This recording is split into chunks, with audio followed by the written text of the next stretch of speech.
Hey guys, I'm Nisa Homey. Today I'm sharing 2 healthy chia seed pudding recipes. Healthy, filling and nutrient dense breakfast ideal for those busy mornings. No dairy milk, no sugar and no cooking needed. Dairy free and vegan chia pudding recipes to include in your weight loss journey.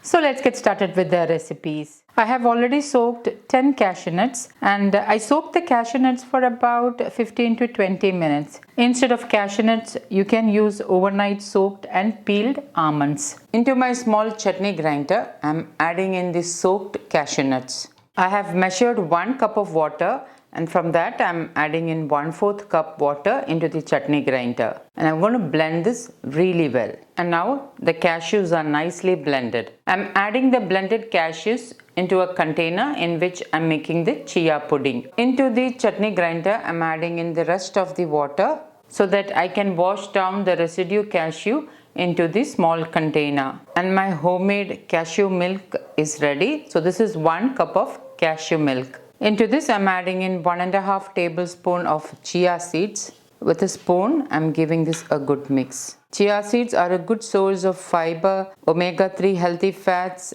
and protein. Chia seeds helps to keep you feel fuller and satiated for a longer time. Thus, they're ideal to include in your weight loss diet. Once nicely mixed, I'm adding in a touch of vanilla extract. Give it a mix.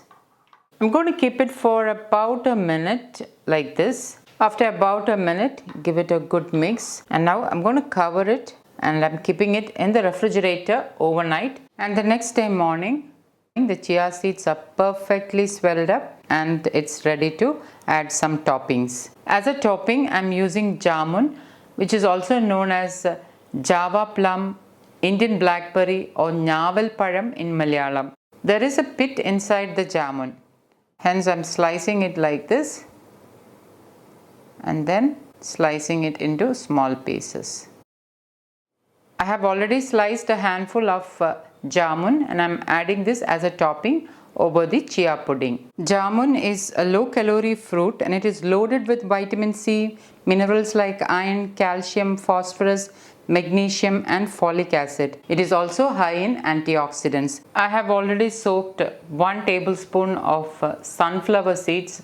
I soaked it overnight and I'm topping some of the sunflower seeds over the jamun. Sunflower seeds are a good source of healthy fats, protein, fiber, zinc and selenium. Lastly, just a sprinkle of finely chopped cashew nuts. And my super healthy dairy and sugar-free chia pudding is ready to serve. The next recipe, I have already made 1 measure of the chia pudding which I had shown earlier, and I have kept it in the refrigerator overnight and the chia seeds has swelled up really well. So this is 1 cup of cashew milk and 1.5 tablespoon of chia seeds which I kept overnight in the fridge. Add in ½ teaspoon freshly ground cardamom seeds into the chia pudding and give it a good mix. This way the pudding will have an amazing cardamom flavor. You can see that the chia seeds has swelled up really well. I have already chopped 100 grams of mango. These are local variety of mango. I'm topping the chia seeds with the ripe mango. Sprinkle 1/4 teaspoon cardamom powder on top. I have already soaked 1 tablespoon of pumpkin seeds overnight. I'm sprinkling the pumpkin seeds on top. Pumpkin seeds are a good source of protein, healthy fats, omega-6 and lastly I'm sprinkling in about a teaspoon of finely chopped cashew nuts. And my super healthy mango chia pudding is ready to serve. So guys, do try these 2 healthy chia pudding recipes and let me know how it turned out. Thank you for watching and until next time, take care. Bye-bye.